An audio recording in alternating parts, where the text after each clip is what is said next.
really, really awesome. And I love the spirit that you've created a platform there of creativity and solutions. Yeah. And also support for all of us that are practitioners out here Totally. doing this thing. So it's just it's really a great spirit in that website. So I wanted to encourage everybody to check that out.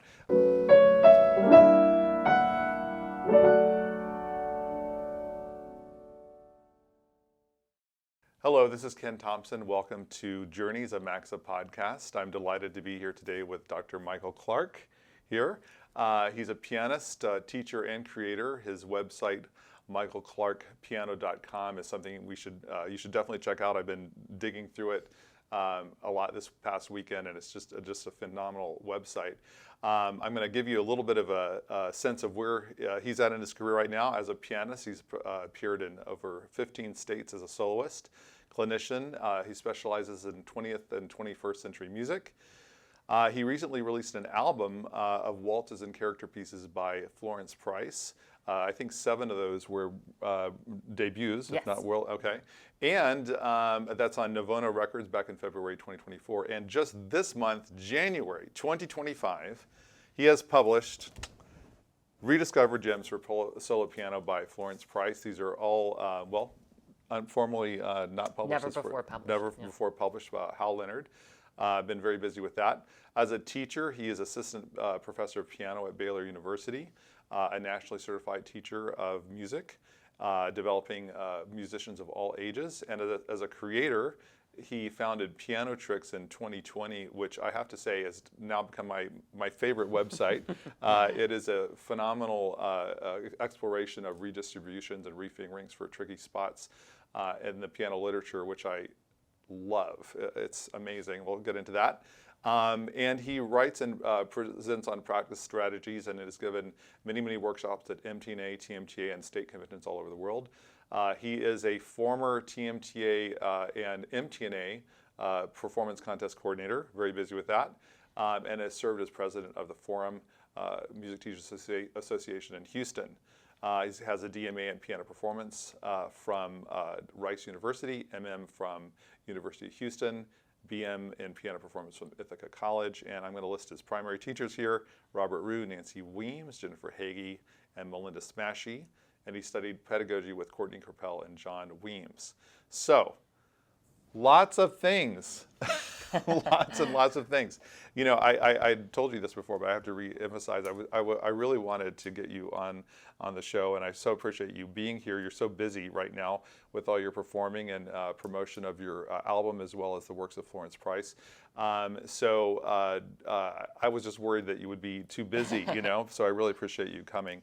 And also just sharing your ideas with us at a masterclass later, as well as this morning with our Music Teachers Association in town. So, but there was a time before all this.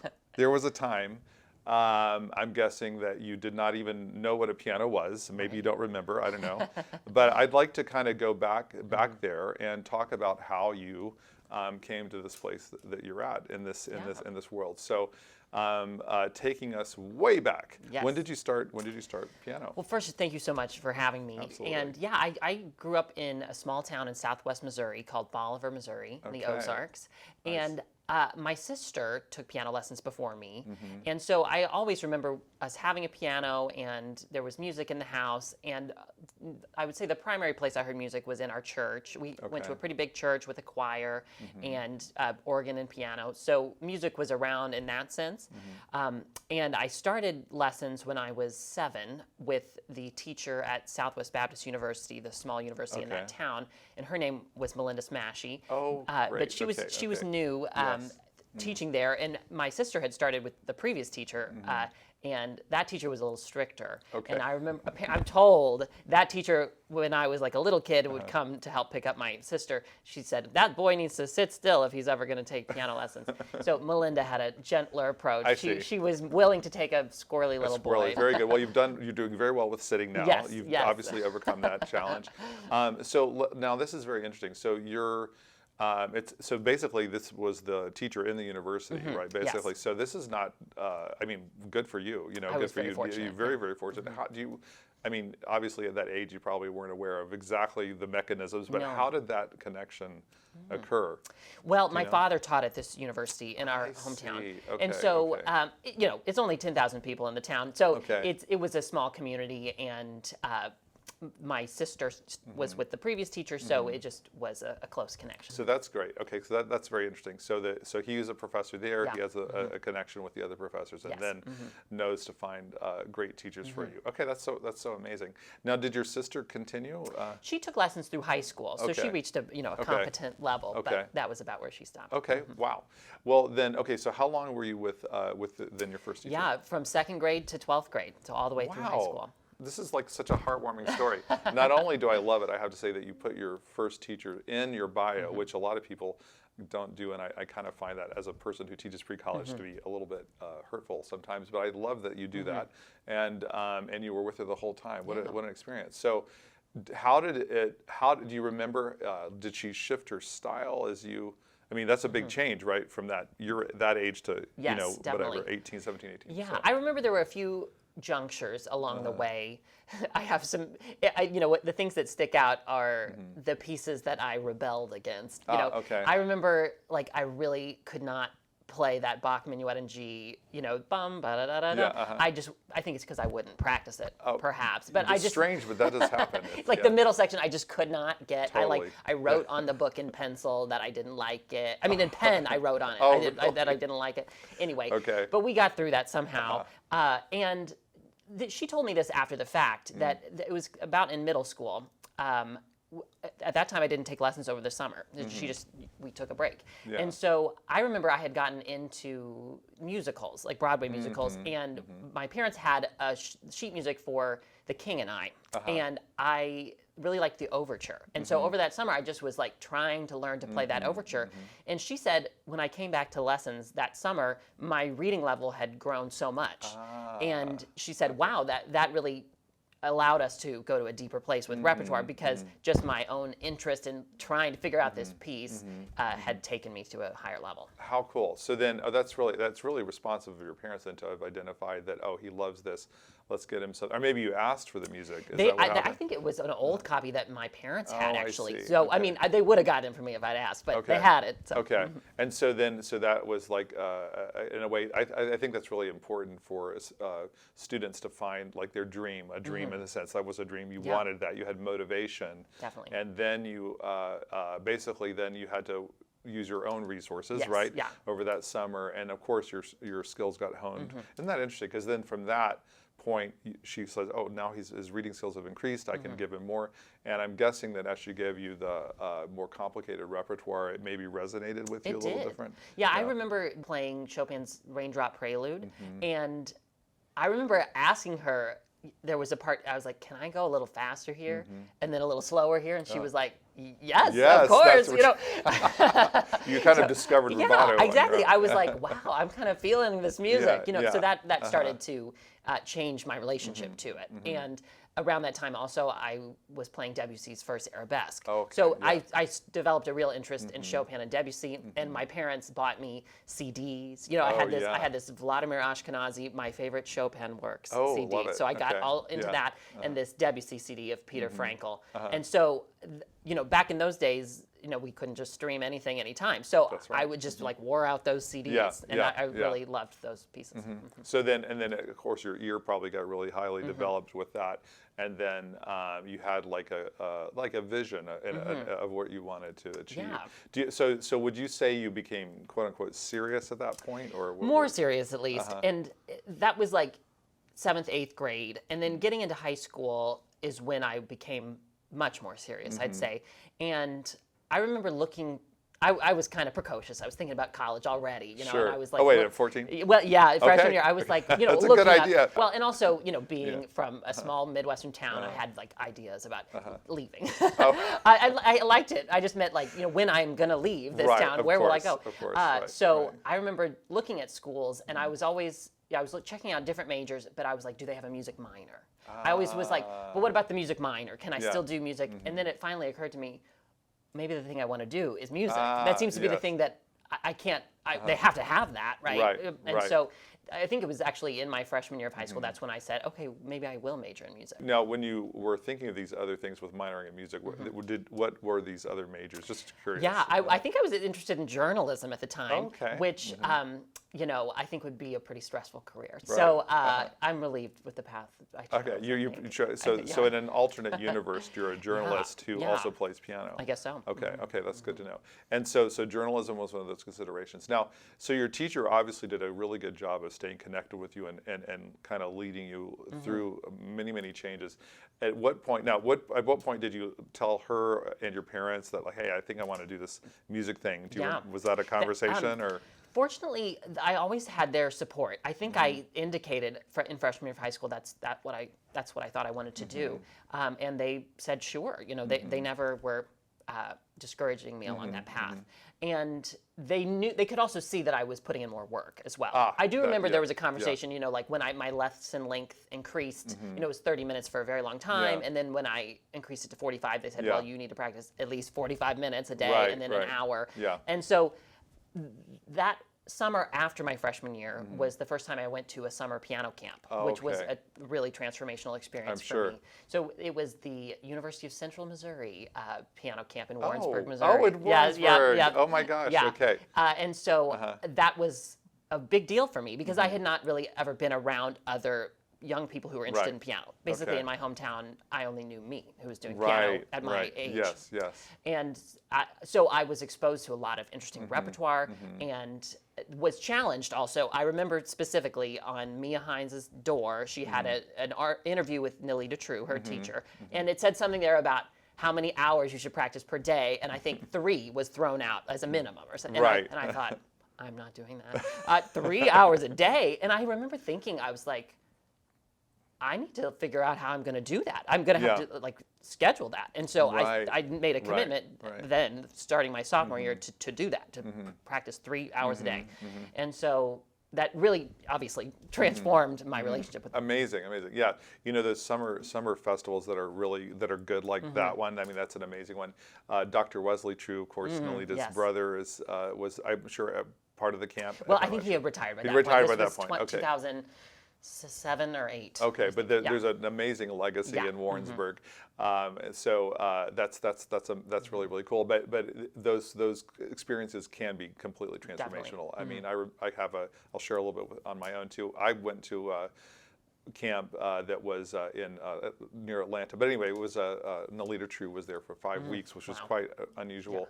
But anyway, it was like that too. It was like, wow, these people, they're like me. They love music so much, and I was sort of the only one in my universe, that I really knew well. So that's amazing. So you probably came back from that just like on fire. And it's interesting, some people will switch teachers. That's why I'm saying with this teacher that you had, that she was able to be like, okay, let's now do this.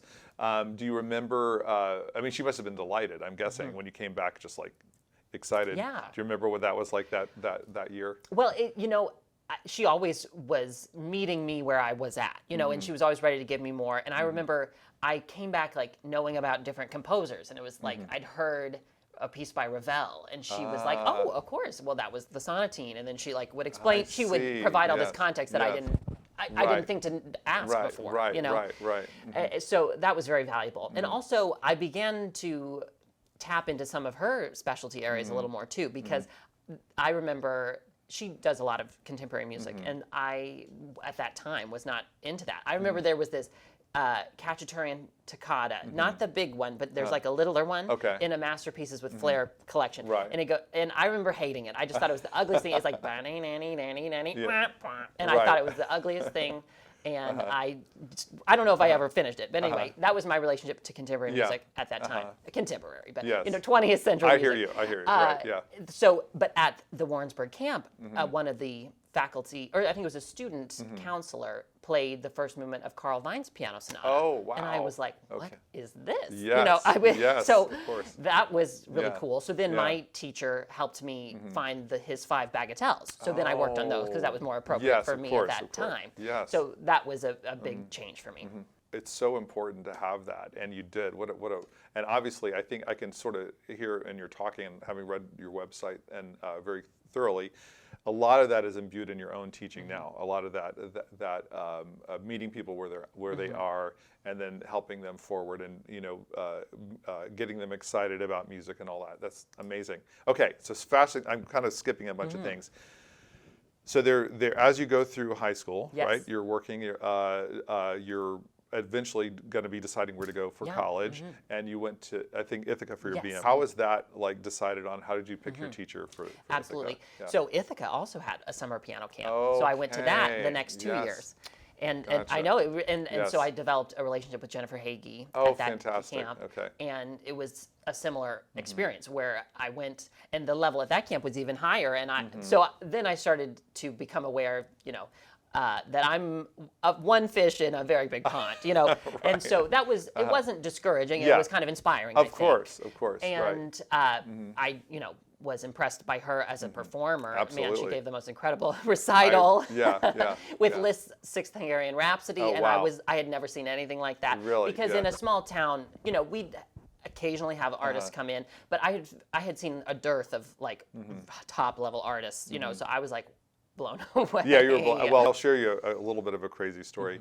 That camp that I mentioned that I was talking about that was so inspirational with Nelita True, Jennifer was a fellow camper amazing. with me, but she was younger than the rest of us and this little prodigy doing amazing things and very sweet, and I hope she liked us because we certainly loved her. But it's been amazing to watch her career just explode, and she's also just such a dear human being. Definitely. So okay, so you went to the camp. So that's another good thing for people to know. Yeah. And I think that I found that for myself as well. When you go to a camp, festival, whatever you want to call it, and work with artists and are excited, you get such a great sense of the teacher. It was a really great experience, and wonderful facilities for music, and the whole faculty there was great, and we got to interact with multiple of them through different classes. So I really knew that I definitely was going to audition there, and so then I auditioned at several schools, some in Missouri and some outside, and I got a great scholarship at Ithaca, and so that made it very possible for me to go. Yeah. Do you? And was it? But my guess is that you were excited to just be there because you were excited to work with Jennifer Hagee and all those people. So again, we're having to fast forward so much, but then you got done, right? And then you went to your master's degree. Yes. And so how did you choose where to go for your master's and who to study with? Well, I certainly asked Dr. Hagee for some of her suggestions of schools and teachers, and someone she mentioned was Nancy Weems. And I was becoming involved in our student chapter of MTNA at that time, and we as a chapter attended the conference in Anaheim, the MTNA National Conference in Anaheim. I think that was maybe 2012 or around then. And John and Nancy Weems were giving a joint masterclass at that conference. So that was the first time I saw her teach, and she was so inspiring and creative as a teacher, and full of insights. And I got a chance to meet her then, and I knew I wanted to go and have a lesson. So that summer, when I was back in Missouri, my dad drove with me down to Houston for a lesson, and it was incredible. Yeah. And I knew that she was somebody that I really would be interested in studying with. So then when I auditioned at a few places and had some offers, she really came after me too. She called Jennifer and she said, "How can I get Michael to come to Houston?" Great. And so I knew that she was interested in me being there too. So I felt that that connection. So that this is such an interesting. So you started with a really solid teacher, and then you went to another phenomenal pianist teacher, and then Nancy Weems, another phenomenal pianist and teacher, and what I also like is a very nice person as well. Yes. Okay.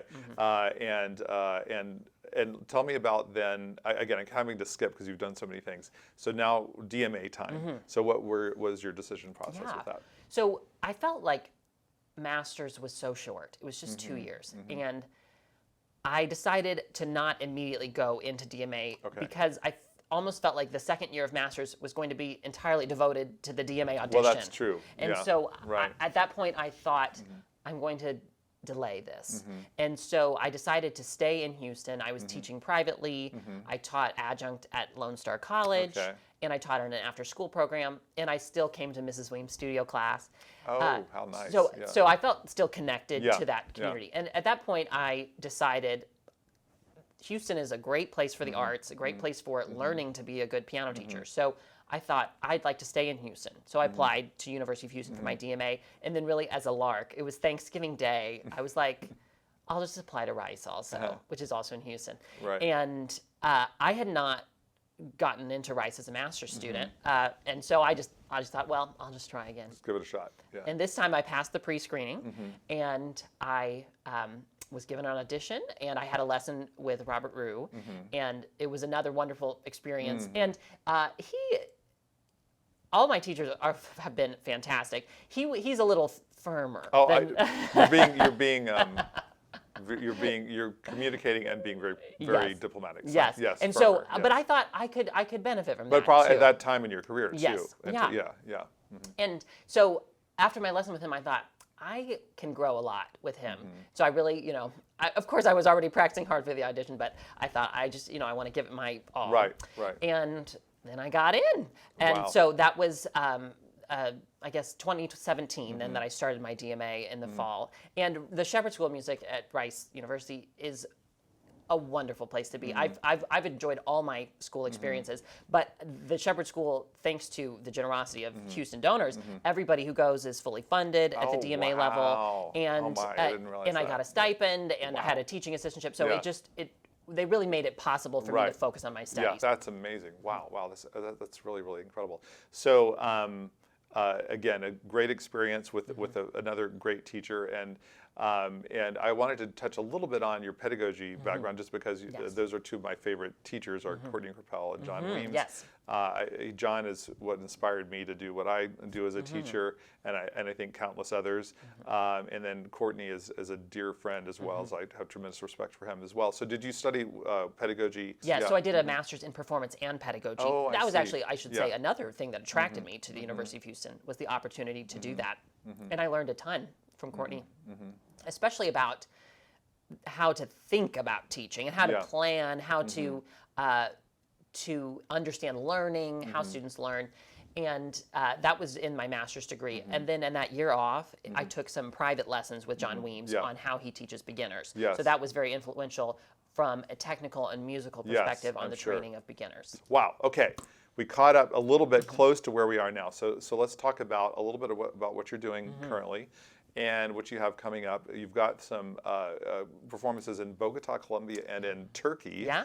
And you obviously dove hard into Florence Price's works very clearly, and this has all been very recent. Yes. So and including just the timing of finishing your DMA, starting Piano Tricks in 2020.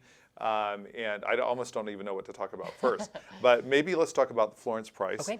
Yes. And Well, I first heard her name in a Piano Magazine article from 2018. She was at the cover story, I believe. And I just remember thinking, I don't know who this is. Right. But I didn't hear her music at that time. So then it was the MTNA conference in Spokane in 2019 where someone gave a session. It was Linda Holzer from Arkansas. She gave a session and played the pieces, and then I thought, I took another listen, because I was so struck by the beauty of the music. Yes, and I was struck by how had I not heard of this person in all of my studies. I went to wonderful schools. Yes. I had great teachers, absolutely. but they didn't know about her either, Correct. And so I immediately felt a sense of kind of urgency, like, well, how do I get a hold of this music? Yes. And so at that time, a few pieces were available. So I did get a hold of some. I was finishing my DMA, so I kind of had my repertoire planned for different recitals. But then it was right at the beginning of COVID, I had acquired a score, so I learned my first piece of hers, Dances in the Cane Breaks, and I really enjoyed it. And from there, I had an opportunity to give a talk on her music. So so the opportunity came to give a talk on a topic of my choice. So I thought, I have the time, I'd like to dig into her. Yes, so I thought, I've got all this music, so I prepared my very first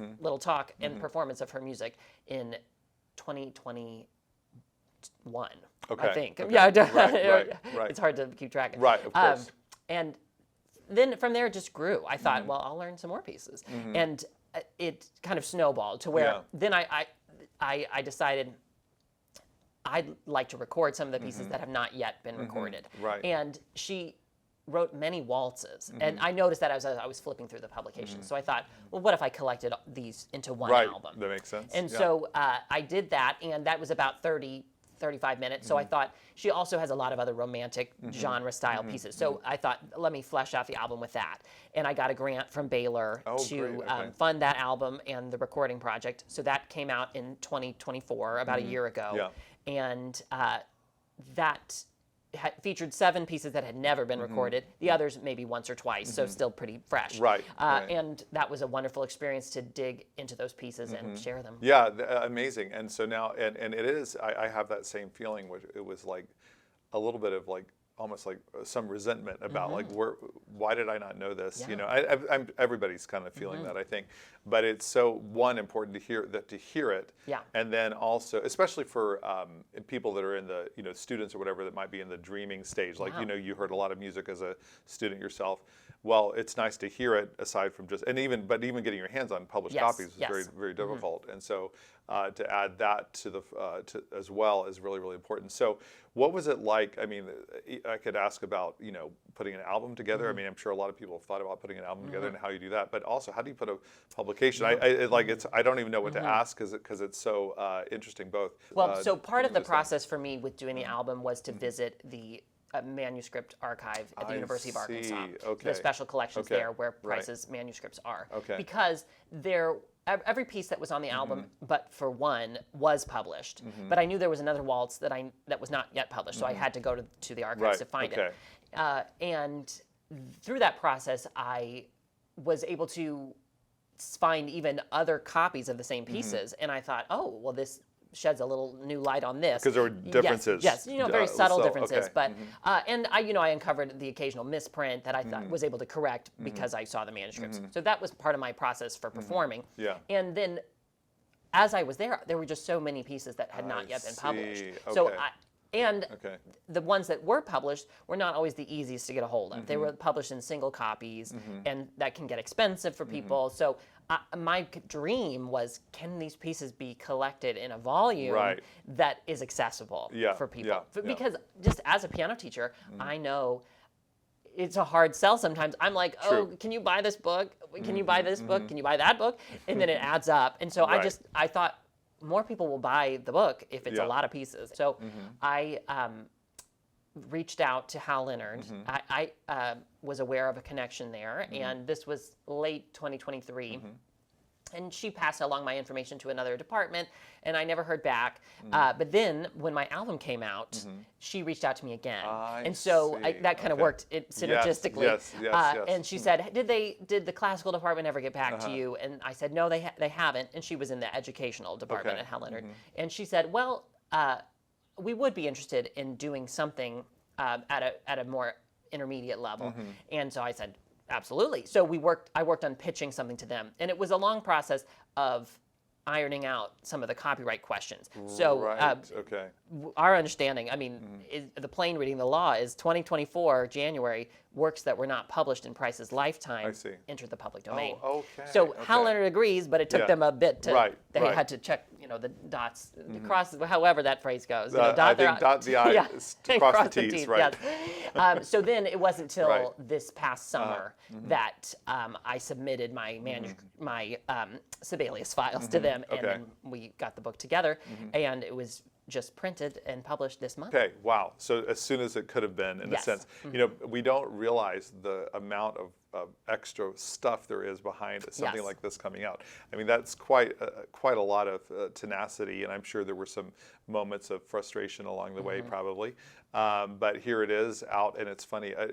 Has all that challenge washed behind you now, in a sense? Yeah. You know, I knew that I was going to do it somehow. You know, I'd even considered like, should I self-publish these works? But I just knew that if a company like Hal Leonard did it would have a farther reach. Absolutely. And so I'm just so grateful that it ultimately did work out this way.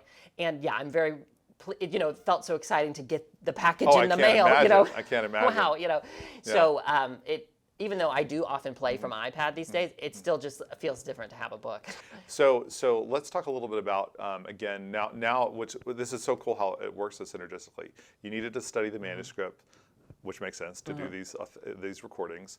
You go there, you see all these other manuscripts. These need to be published. You reach out to Hal Leonard because, hey, well, if you're going to publish something, reach out to them. That's one of the huge publishers. And then because the album comes out, Yeah. then it ends up they have some trust of you, and they Yes, have yeah. some awareness of your extremely beautiful playing. And beautiful and virtuosic playing. So then it gets them thinking again, right? And then there's a million things to iron out, but then here it is. So that's quite a journey in and of itself. So now you're promoting, I mean, you're performing and whatever, and helping to share this music.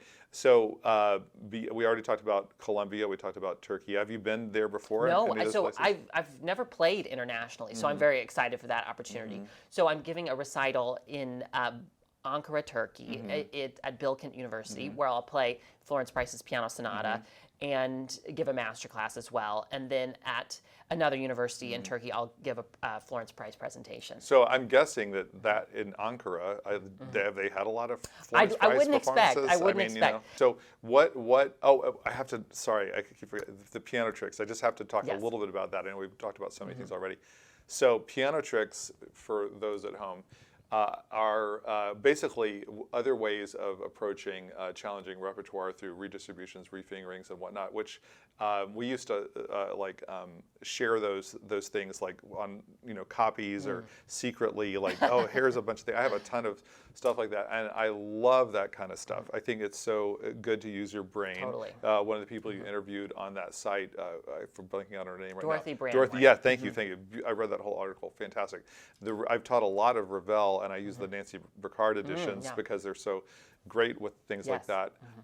But when I saw what you're doing on piano tricks, I was just so thrilled. I also like that you invite other people to share their tricks, and then you give them kind of a shout out on the site. It's really, really awesome, and I love the spirit that you've created a platform there of creativity and solutions. And also support for all of us that are practitioners out here doing this thing. So it's just it's really a great spirit in that website. So I wanted to encourage everybody to check that out. And anything else? I mean, or anything that I didn't ask that you would like to discuss? Well, yeah, I didn't really share that I have been at Baylor University now for 3 years. Yes, of course. And it's a big deal. Yes. it's been such a privilege to be there. And by the time this podcast comes out, this will have happened. But the Baylor MTNA chapter will be premiering these 20 pieces Oh, this Tuesday. So it's been wonderful to work with those students, and we're going to give this concert where they make the premieres of the pieces. And that's so great. I love that spirit, because not only are people going to get to hear this music, but now all of those students that are performing are going to get to do a premiere. Like that's going to be on their bios for a long time. Hopefully what a great spirit! I have to say, I'm so glad you said that about Baylor. I have such a love for Baylor Music Department because of the various events that they've done over my entire career.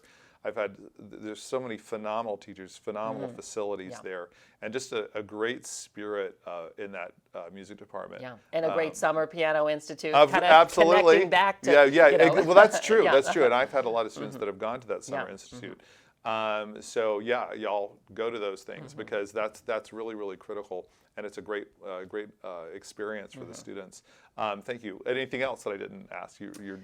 Well, I'm hoping to record another album this summer with Price's Piano Sonata, and then other short pieces from this book. So if all goes according to plan, that'll be out maybe a year from now. Okay, fantastic. You're obviously not even not near the zenith of your journey at this point, but it's fascinating. So to recap, you had basically you had a really great care with your very first teacher, and of course when that happens, they're going to make sure that you move on to another great teacher, and that just kind of kept happening for you. And I love the website. I love what you're doing with Piano Tricks and all these recordings. And thank you so much for coming to town and for speaking with us today. You're giving me a masterclass tonight. I'm excited to see that.